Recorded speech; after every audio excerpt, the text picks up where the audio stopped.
The state of motocross games and the industry is not good. Moto games, since the beginning, have always been popular among the sports fans, but have always lacked one key aspect to their gameplay. Given the origin of moto games being during the early consoles like the PlayStation 1 and 2 with titles like Motocross Madness and the EA rendition of Supercross, moto games have always lacked one particular thing, that being realism. If we look at really any other motorsport, we can see that they don't have a problem with realism. It seems that all different motorsports have a game that can be looked at as a simulator, if not close enough. Where although there's some left to be desired, it gives the fans a satisfying game, like the WRC games for rally and iRacing, which covers a wide variety of cars and is the closest thing to gaining the cockpit itself. Moto games have never been able to capture a realistic sense, although don't get me wrong, I understand it's very difficult to capture the feeling we are looking for in moto games with the inability to really get a dirt bike steering wheel per se. Fans can still want the physics, even if it comes from holding a controller, to act naturally in air or through cornering. It seems like no game can get this correct, from titles like MX vs. ATV, which has been a mainstay in the moto games industry since the early 2000s, with the exception of Reflex, which was on a previous provider of THQ, haven't quite captured a good physics model. Ever since Rainbow Studios took over production after the bankruptcy of THQ in the early 2013, releasing games such as All Out and Legends, which have quite a few issues of their own, mostly revolve around the in-air gymnastics you can do, haven't been able to capture the feeling fans are looking for. Now, of course, these games never claim to be a realistic simulator in any fashion. The gameplay nonetheless leaves room to be desired.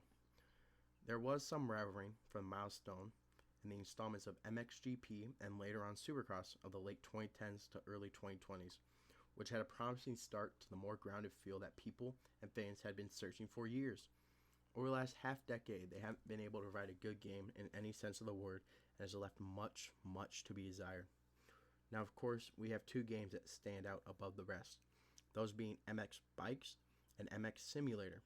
But besides that, there hasn't been a moto game that has been able to capture the realism feeling that many people are looking for.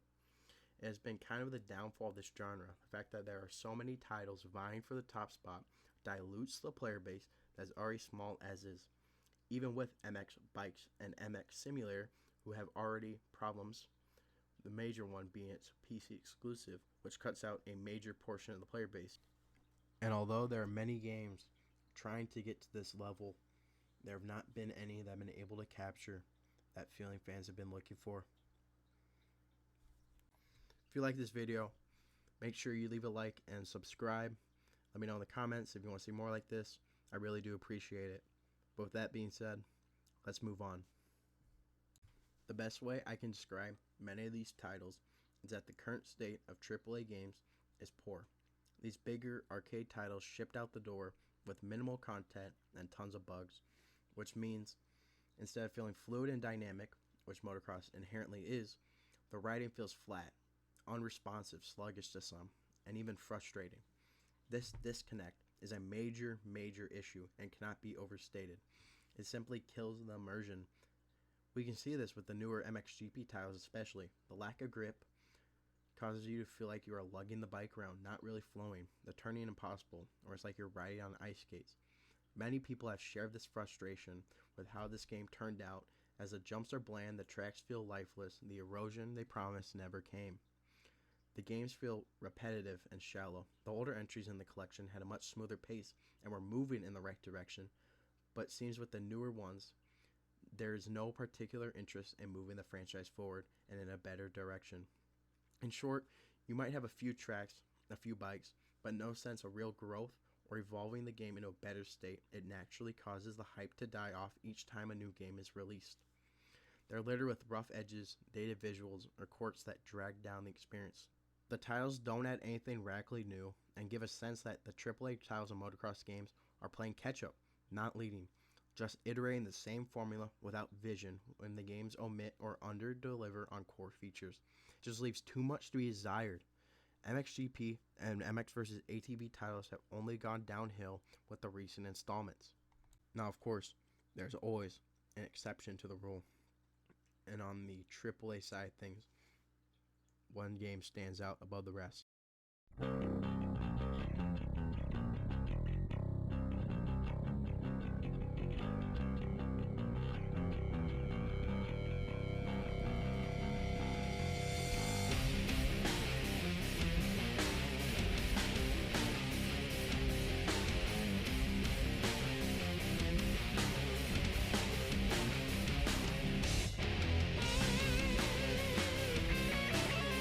The only problem, though, being the game is well over 15 years old. Now, of course, that game is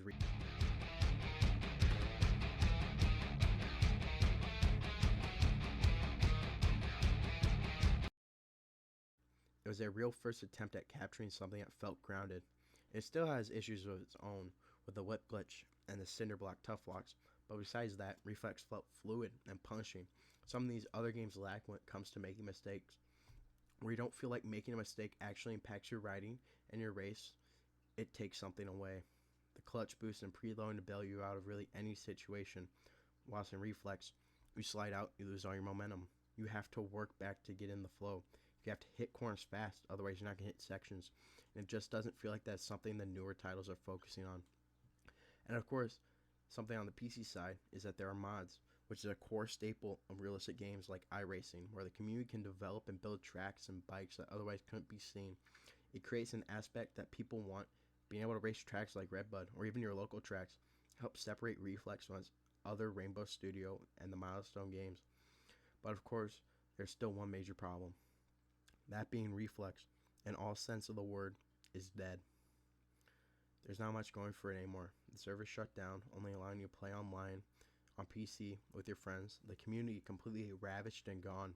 Moving on to newer titles, it can't provide that satisfaction people want just because of how old it is and how little care it's been getting over these last few years. And it's a shame, because Reflex truly is a good game. Even though it has its fair share of issues, no part of the game feels clunky. When riding, it makes you work for speed and momentum, which is what fans want at the end of the day. Some of these other games feel like you just hold down right trigger and kind of go. That's what separates Reflex.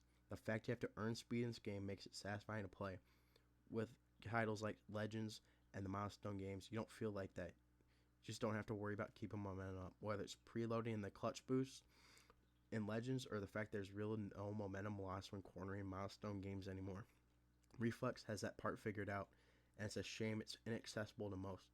Maybe there will be a few hundred players in a month, if lucky, with a consistent player base around 25 in a given day. There's no community anymore. The online track makers aren't making tracks. There are no mods being pumped out, just leaving nothing for people to do and play. No new content is what truly kills games at heart, and it's a shame what the game was once, and now it's gone, forgotten, leaving a Reflex-sized hole in the motocross community.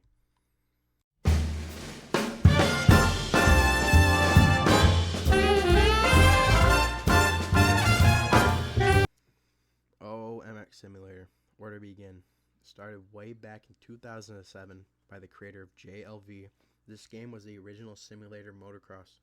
It provided new aspects and look to what was possible for the motocross community, whether it's form and ability for anyone to create anything in this game, be able to make tracks, bikes, gear, allow for a greater in-depth experience that most thought was impossible at that time. I mean, hell, some of my local tracks are in this game, which really does add something when you think about it. Now, of course, with it being such an old game, it does have its downsides with its quality and graphics and bike sounds, but all that is fixable with mods. So it really isn't that big of a deal at the end of the day. Overall, Sim doesn't have much bad going for it. It's the closest thing to a true simulator that people can get when it comes to moto. There's one thing that really does separate Sim from the rest of the motocross games. That being, you have to put yourself into a true rider's mentality and how each action you do affects your riding. Whether it be pushing a little more or a little less, it has meaning to the race to a greater detail than any moto game has been able to capture. And that stems from its crashing and physics. What it's going for in its crash physics and how you have to watch your rider pick up your bike, and it takes seconds of your time and forces you to be methodical with the fact crashing really is a 5 to 8 second penalty and can stifle your charge to the front. Make sure you have to work for passes and you can't just go for the takeout because crashing will ruin your whole race. So what makes the game so great is you have to think like a rider, something truly difficult to capture, and it's done so well. You can't just barge in the game and its physics make it so you have to take your time, feel out the track, and be more consistent. Every decision you make separates it. Just like in real life, where the pros and competitive people in this game hide their setups and keep it to themselves, because it really does make that much of a difference when it comes down to it. Adding another complex layer behind the scenes that makes it that much more immersive. People will spend tens to hundreds of hours on the game just trying to find a good setup, see how everything reacts with one another, and it provides an extra layer that is lacked in the AAA titles. One of the few downsides, though, are the servers, which are difficult to run and I know that from personal experience. It takes a couple of additional things to run a server with your friends, and is useless unless someone is streaming like Dr. Do or another content creator. You don't have much options to race online among other people, and it's just like Reflex in that sense. A smaller downside comes from its inability to lean the rider over itself with only forward and back being an option. The game is also affected by popularity, not to the same extreme, but still overall through the years the community has shifted on different games, and its exclusivity PC does make the player base smaller. It doesn't allow for it to reach the extent to the vast amount of people that will want to play a game like this. With age, people have come and gone, moving on to games like bikes. It's been the downfall of this community, which was once dozens of tracks and mods a day, is now down to, if you're lucky, 10 in a month. And although the player count is not visible, it's been noticeably declined. There's still thousands of people that play this game, but it's no longer as popular as once was. But this game still remains, in my eyes, the best feel and simulator perspective of any motocross game.